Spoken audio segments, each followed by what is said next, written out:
नमस्कार दोस्तों, TGS media में आपका स्वागत है। दोस्तों, आज हम बात करेंगे गज़ल की दुनिया के बादशाह जगजीत सिंह के बारे में। दोस्तों, जगजीत सिंह जी का जन्म 8 फरवरी 1941 को राजस्थान के श्री गंगानगर में हुआ। परिवार यूं तो पंजाब के रोपड़ से ताल्लुक़ रखता था, लेकिन रोजी रोटी की तलाश उन्हें राजस्थान ले आई। पिता सरकारी कर्मचारी थे। माता पिता ने बच्चे का नाम यूं तो जीत रखा था, लेकिन बाद में उन्होंने अपना नाम बदलकर जगजीत कर लिया। उनकी शुरुआती स्कूली शिक्षा श्री गंगानगर में हुई थी। उसके बाद कॉलेज की पढ़ाई उन्हें जालंधर और कुरुक्षेत्र यूनिवर्सिटी ले गई। दोस्तों, जगजीत सिंह के संगीत के सफ़र की बात करें, मौसीकी तो जगजीत सिंह को विरासत में मिली थी। श्री गंगानगर में ही पंडित छगनलाल शर्मा के पास उन्होंने 2 साल तक शास्त्रीय संगीत सीखा। फिर सैनिया घराने के उस्ताद जमाल खान साहब के पास जा पहुंचे। वहां ख्याल, ठुमरी और ध्रुपद की बारीकियां समझी। दोस्तों, देश के सभी पारंपरिक पिताओं की तरह उनके पिता भी चाहते थे कि बेटा आईएएस बने। संगीत से उन्हें प्रेम तो था, लेकिन ये यकीन नहीं था कि संगीत किसी का करियर भी हो सकता है। इसलिए जब जगजीत ने पहली बार घर में ऐलान किया कि वो प्लेबैक सिंगर बनने के लिए बम्बई जाना चाहते हैं, तो घर में मानो तूफान ही फट गया था। पिता की मर्जी के खिलाफ जगजीत बम्बई पहुंच तो गए, लेकिन वो जिस सपने के साथ आए थे उसे हासिल करने में अरसा लग गया। शुरू में शादी ब्याह पार्टियों में गाना गाकर, विज्ञापनों के जिंगल गाकर उन्होंने अपना खर्च चलाया। दोस्तों, जिसकी आवाज़ में इतनी मोहब्बत और दर्द हो, उसकी अपनी ज़िंदगी मोहब्बत की दास्तानों से खाली नहीं होती। जालंधर के कॉलेज के समय एक लड़की बड़ी अच्छी लगती थी, लेकिन कभी कहने की हिम्मत नहीं हुई।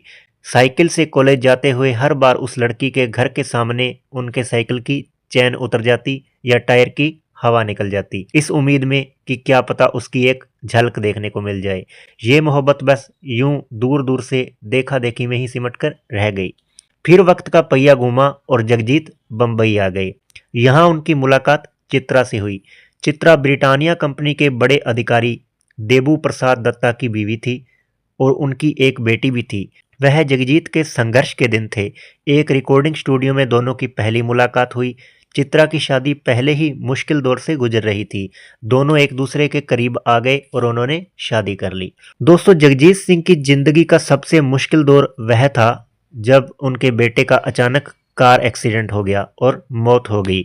उसकी उम्र सिर्फ 20 वर्ष की थी। इस हादसे के बाद पति पत्नी दोनों को बहुत बड़ा सदमा लगा। इस हादसे का जगजीत सिंह जी और चित्रा सिंह के जीवन पर बहुत बड़ा असर पड़ा।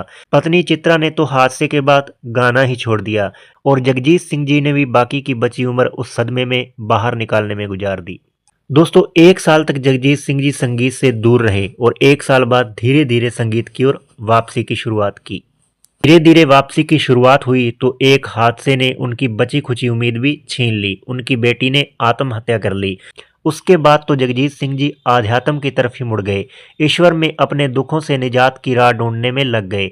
उससे अपने अनसुलझे सवालों के जवाब मांगने लगे, लेकिन जवाब मिलता तो तब जब कोई जवाब होता। जीवन के अंतिम दिनों में इतने सारे मुश्किलात का सामना करने वाले जगजीत सिंह काफ़ी बीमार रहने लगे। आखिरकार 10 अक्टूबर 2011 को वो इस फानी दुनिया से विदा कह गए।